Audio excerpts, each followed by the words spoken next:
Welcome to Winning Inside, the show where we follow the journey from feeling defeated to winning. Here are your hosts, Cheddy Matthews and Michelle Wickman.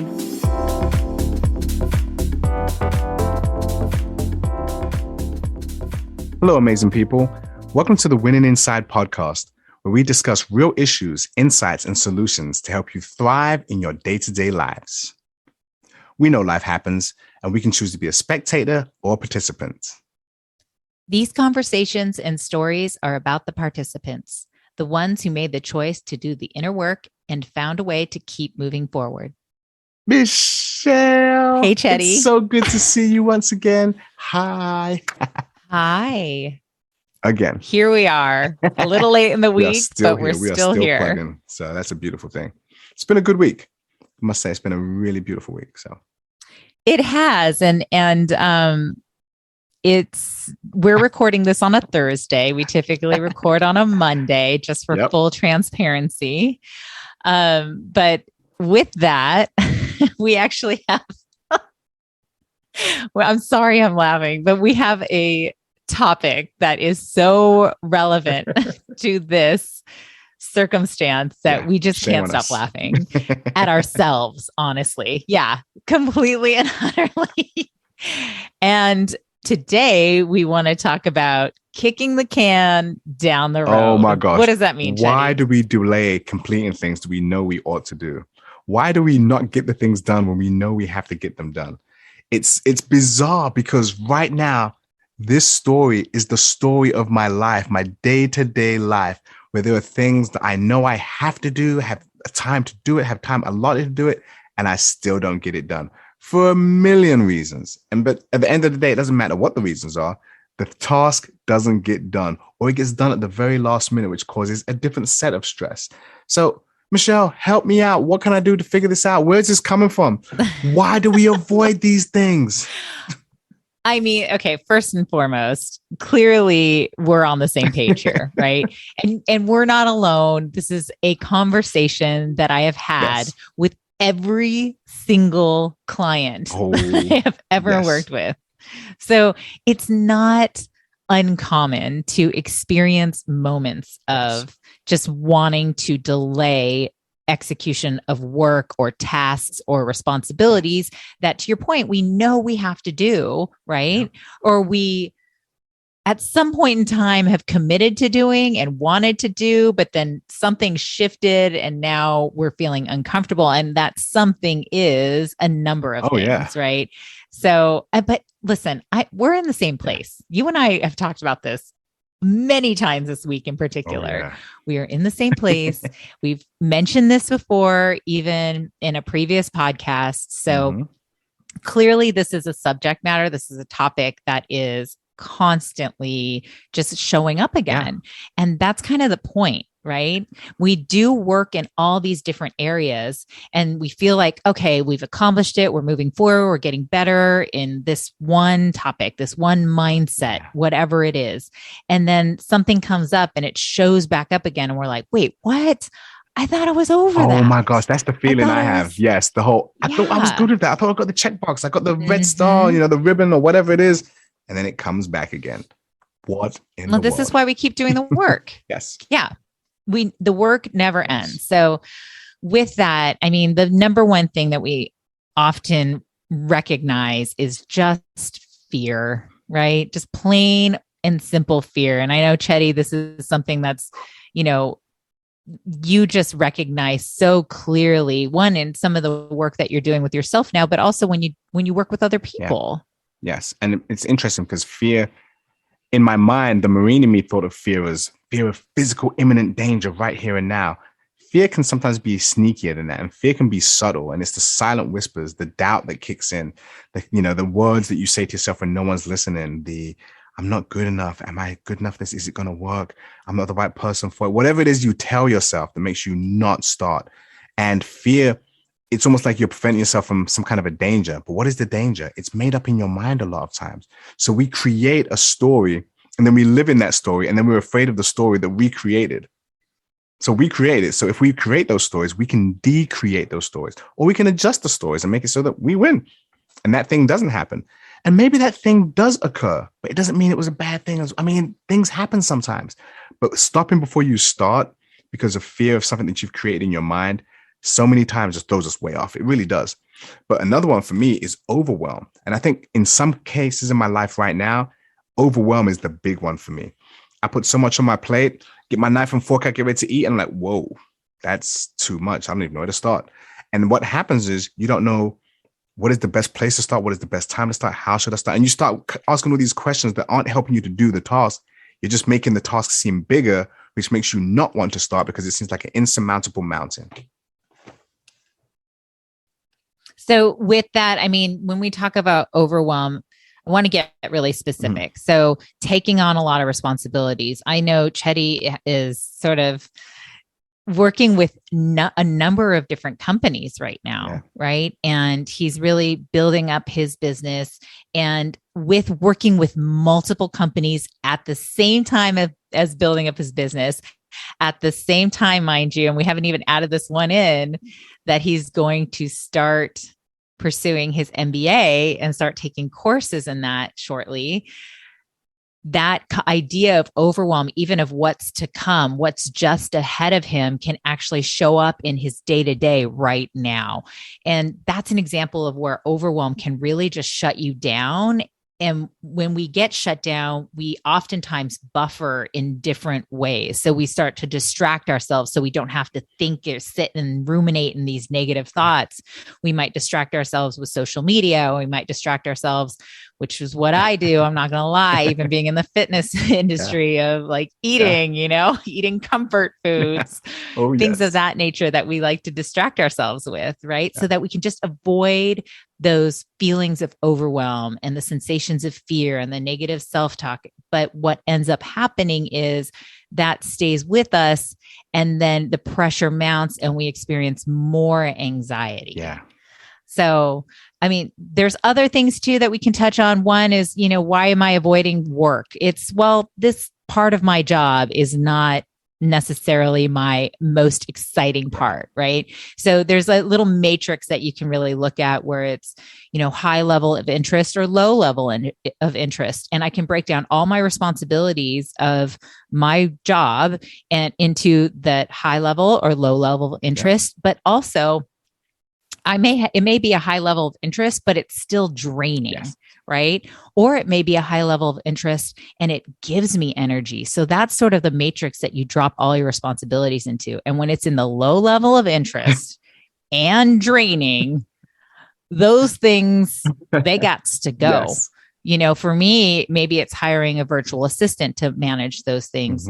For other people where it's your role responsibility and the job that you go to every single day, it's, how can we offload that so that you can really operate more in the other quadrants of high level of interest, high energy, so on and so forth. Because man, if you're not interested and it drains your energy, why do you want to do it? Painful. That thing's getting pushed off till the very end. Can is getting kicked way down the road until it has to get dealt with. You're right. It's not going to happen. It will happen, but it won't happen today. And not you got today. to fix that. Oh my gosh. Because the thing is with tasks, if you have one and you procrastinate, inevitably you're going to have like 2 tasks and then 3. And now you're going to have an additional pressure because you're going to be overwhelmed because you have so many things compounded on one another. But it's like the Gremlins. Don't water the mogwai. Like, did you just go there? Yes, I know. I'm referencing like an 80s movie, so I'm sorry for all of you youngins. But oh my gosh, that's what happens with tasks. Honestly, in our brain, that's what happens. Yes. Oh, I know. They just multiply. It's funny because I had been staying awake late at night. Didn't sleep much last night. In fact, I went to bed last night when it was time for me to wake up, just because my mind was all over the place. And sometimes you start thinking about this and that and that and this. How do I do this? Why do I do this? What do I do? And it's almost like a level of understanding. Sometimes you don't understand a task, or you may not think you're qualified to do the task, or you don't even understand what the task is and you're just lost. So when you're in those states, you just stand there like, help. But there's a problem with that. And we can avoid those states, but there's ways that we avoid those states. And Michelle, you're so well versed in this because when we talk about confusion, the funny thing about confusion is it's a real state, but it converts so quickly and skillfully into an excuse. so quickly. And I think you know how you can walk the dog on that so people can see when it's like, I'm really confused. And it's either, what am I going to do about that? Or I'm really confused and I stay there in my confusion. And you can pass that down better than anybody. Well, I think you just pretty much summed it up. But, I love calling you out on this one because Cheddy likes to say, I'm just confused. And I say, no, you're not. That's a lie. Like almost right away now. I mean, before I might tiptoe around it. Now I'm like, you're lying. Stop lying to yourself. Because confusion is a state of being, right? But it's your choice whether to stay in confusion or to leave confusion. And you know exactly what actions you need to take in order to get out of confusion. And so confusion, I say, is more of a tactic as opposed to what's really happening. So you, Cheddy, have now used the words, I have a low level of understanding instead of I'm confused. And so I'll ask it, well, what can you do? Right? What can you do to increase your level of understanding, to increase your clarity? What can be done?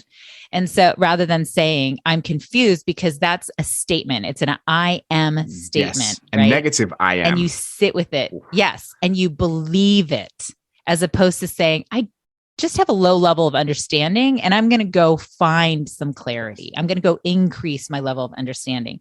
So confusion is really just, it's a lie. Yeah.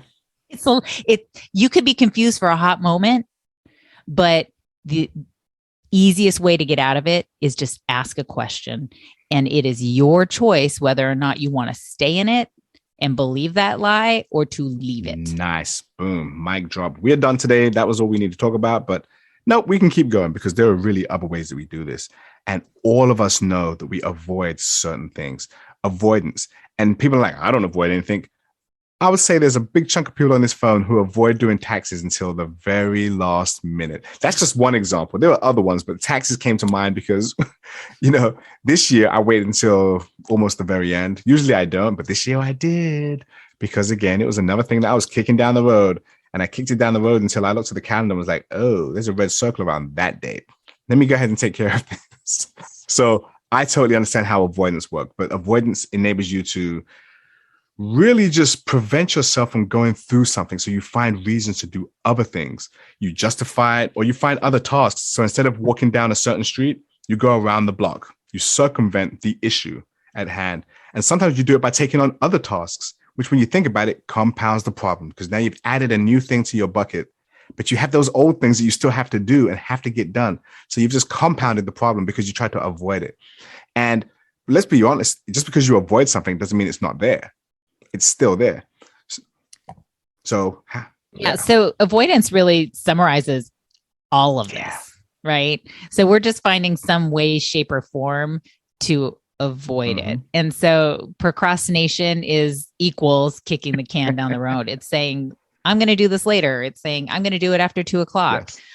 For me, it's, I'm going to work out tomorrow afternoon. Well, I know if I don't do it first thing in the morning, I'm not working out at all. That's just, I know things come up. I know I'm tired. I don't have the energy. I don't have the mindset to go get a great workout in. So procrastination is really an avoidance tactic, but also perfectionism. And I don't want to call perfectionism a tactic so much as that is something that I was really raised with, is this idea of perfectionism. And not that it was necessarily instilled in me, but it was a belief that I came up with that I had to be perfect, right? In order to win the approval of my parents or get the accolades or acknowledgement or the love that, I so desired. It's like, you have to be perfect. But perfectionism really stops us from learning. It also brings up that sensation of fear because we're afraid of failing. We're afraid of not being perfect. So that is an avoidance. I don't want to call it a tactic, but it's what happens. Like we eventually just avoid doing things because we're so afraid of not being perfect. That is a long road. It has been a long road for me to get away from that perfectionism mindset, and it's ongoing work. So that still bubbles up on a daily. But really, there's just so many things that stop us from taking action. And that's what Cheddy and I are here to just talk about and cop to. Yeah. It's like, hey, we planned on having this course out last week. Yes. The Networking Demystified course out last week, at least available for you guys to go and check out the online course before we have our live events. And have we shared it with you yet? No. Nope. Yeah. And the reality is, like, there's a bit of a perfectionist that came up, as I'm going through this process. And I also experienced confusion. I don't know how to use this user interface. I don't know how to use this application. Yeah. And so all of these things showed up in my life in the last 2.5 weeks as we're trying to create this, right? Yeah. And we have had to work through it together. So it's a little bit of calling each other out. It's a lot of compassion. Thank you, Michelle. Thank you. With ourselves. She compassionately beat me up, and I appreciate you for doing it. Thank you. That's why I love you, my dear. Well, the compassion really has to start with ourselves, right? Yes. And we really, really must try to honor that idea that being compassionate with ourselves is the best avenue to get past a lot of these avoidance tactics that we experience. Totally agree. I totally agree. Because we start to overthink these things. And when we start to overthink them, we go into this analysis paralysis mode, and you start thinking about so many other things. What about this? What about that? And you're picking up factors that may be real factors, but they may just be noise. But you make that noise sound so clear because you focus on it that it seems like it's a real issue that's preventing you from doing what you need to do. And that's where I was. I was like, well, what about this? What about that? Well, how about it? And you start asking yourself questions. You're like, it doesn't matter. And I was really kind of weird, random questions. And it was impeding the progress. It wasn't speeding it up. It was just slowing down the progress of what we were doing. So I had to get out of my own way to keep pushing forward. But I'm going to tell you how we overcame it. Let's just talk about how we did it. There were a few weeks where I was kicking. In fact, I was launching the can down the road. And the thing is, I didn't even know I was doing it. When I found out I was doing it, when Michelle called me out, and it was just like, and she called me out in the nicest way where I was like, whoa, I'm really not showing up. And she's like, you always do this. You always do that. And you didn't do this. You missed a phone call. When would you do that? You missed a phone call 2 times in a row. I was like, what? And I realized my head is in the wrong space. I need to tighten that up because I have just disrespected Michelle and her time. And I didn't like how that felt because I always like to show up for Michelle because that's the relationship we have. So I realized whatever you're going through or you're dealing with, fix it because you're letting down other people and you're not getting the mission at hand completed. So it helped me to realize where I was. So you got to be honest about where you are so you can move on from that space. But then, Michelle, you talked about it, compassion. You could have beat me up. You could have gave me face shots all day. And guess what? I would have had to have eaten them because, yep, you were right. I missed it. I set the appointment and I missed my own appointment. So that was on me, totally on me. And you didn't. I mean, and I'll tell you, I appreciate the fact that you didn't when I know you could have. Thank you. It also made me more receptive to what you were saying because there was no defense mechanism. It was just like, this is where we are. And you chose to be compassionate in a time when you really could have jumped down my throat. So I thank you for that. And I acknowledge that. It helped me to get through it because then I was able to go home and really think about what you said and was like, I'm really not showing up for Michelle like I ought to. I'm not showing up for the work we have to do together as I ought to.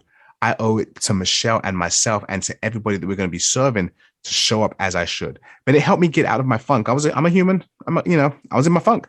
And you helped me realize, hey, I was in a funk, which is the biggest part. I was in a funk.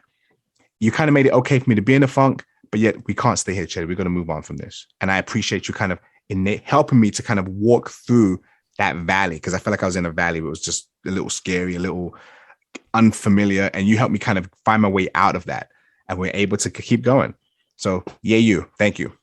So that's a real life example right there because that just happened. Well, you for being willing to do the work, and that's what makes our jobs as coaches, like Cheddy and myself, our jobs as coaches, so much more rewarding is when we're in this relationship dynamic with our clients or even with our collaborators of, hey, we're all showing up willing to do the work. Myself, even as a coach, I'm willing to listen and see where the gaps are in my coaching skills. receiving feedback from fellow coaches and whatnot. So it's always about, how am I willing to show up and be receptive to other individuals' perspectives to help me move forward. It's done with love. It's done with compassion. It's done with mutual, goals in mind. So with that, there's one other thing I wanted to talk about or just touch on, which is that oftentimes when there's something that's really uncomfortable, we do have a tendency to avoid it. And I mentioned earlier, one of the things that we do to avoid, again, maybe it's eating, maybe it's being on social media. But the other thing is just diving into the areas that are feel good areas, right? So it could be a new relationship. It could be spending time with my dog, things that feel good. And I think, oh, well, this is self-care and this is happiness, right? I'll go out and maybe I'll go for a hike or I'll spend a half a day at the beach because that feels good. But in reality, what I'm avoiding doing is the tasks and responsibilities that I've already pre-committed to that I know are on my plate. And so even though I'm spending this time, I'm saying, well, it's self-care and I just want to feel good. I want to be happy for a little while because I've been so stressed for so long. When I come back to that, taking care of the responsibilities that I've already previously committed to, but now I pushed off even more, I actually feel even worse. I feel even worse. Even though I just left to do some self-care, I come back and I feel even worse because I know that I let somebody down or I let myself down because I committed to doing these tasks and I didn't do them. I agree. So it's looking at what we're doing and what we're telling ourselves and identifying, is this true? Or is this just what I want to hear right now? Correct. Like, does this make me feel good right now? And if you want to convert those same actions, no one's saying those actions and activities are bad because there's ways to convert that into something that works in your favor. And one thing you can do, if you are putting other tasks or activities in the place of things you ought to do or are supposed to do, here's a suggestion for you. You can do it one or two ways. I want to go to the beach. Let's just say that one. Why not? I want to go for a hike. I want to go to have a spa day, which is going to impede me from doing what I'm supposed to do. Okay, fine. How about you do this? You have an agreement with yourself. I'm going to go to the spa and I'm going to get relaxed so that I can be refreshed and can go really into the task at hand. That's one way to do it. Another way to do it is I'm going to go to the spa because that's what I want to do, or the beach or whatever it is, my reward. But I'm going to do that once I've completed the mandatory task. That way it's now a reward for you completing the thing that you probably don't want to do right now. So it's not avoiding, it's putting that carrot in a place where either you do it in the beginning so you're motivated, or you do it at the end to celebrate the fact that you completed the thing you didn't want to do. So at the end of the day, you got the task done and you still had that self-care activity that you wanted. And you can have both of those things at the same time. It's just a matter of packaging it and framing it in a way that benefits you and all the things you have going on at one time. Yeah. For me, I just want us to be honest with ourselves. And I encourage you to, not you, Cheddy, you, dear listener, to be honest with yourself too. She was talking to me. If you are choosing one thing over the other, well, I already talked to you, but if you choose one thing over the other, just own it. Own it. Don't lie to yourself and say, but I really needed this. It's like, yeah, absolutely. You needed that. And you still needed to do what you needed to do. And when you accomplish that, you can also create momentum and that feel good thoughts and energy because you accomplished a task that you've been putting off for so long. And many, many, many times that was not as bad as you thought it was going to be. Exactly. What a win. What a beautiful way to convert, as I'll call it, lemons into lemon meringue pie. I mean, you just really converted something that was not favorable, a favorable situation, into one that works for you in a way that makes you smile, makes you win. I love that. Thank you so much. Thank you for the real examples of this, Michelle. And thank you for actually doing this work, because what you're saying is not just what you're saying. I want the people to understand this. This is what you do.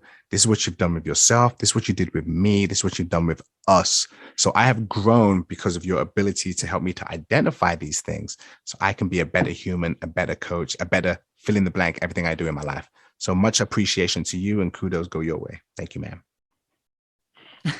She hates when I do that. You're very welcome. She hates when I do that.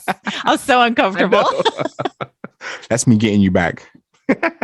Well, thank you so much for today. And if you enjoyed today's podcast, please subscribe, follow, share, and most importantly, use whatever adds value to your amazing life. Remember, even if life puts barriers in our way, we are still moving forward. Sign in each week for a new episode of Winning Inside. Thank you for listening to Winning Inside with Cheddy Matthews and Michelle Wickman. If you enjoyed today's show, please make sure to click the follow button, rate and review at Apple Podcasts, Spotify, Audible, or wherever you get your podcasts. You can connect with Cheddy and Michelle at winninginside.io. Keep listening. Another episode is coming soon.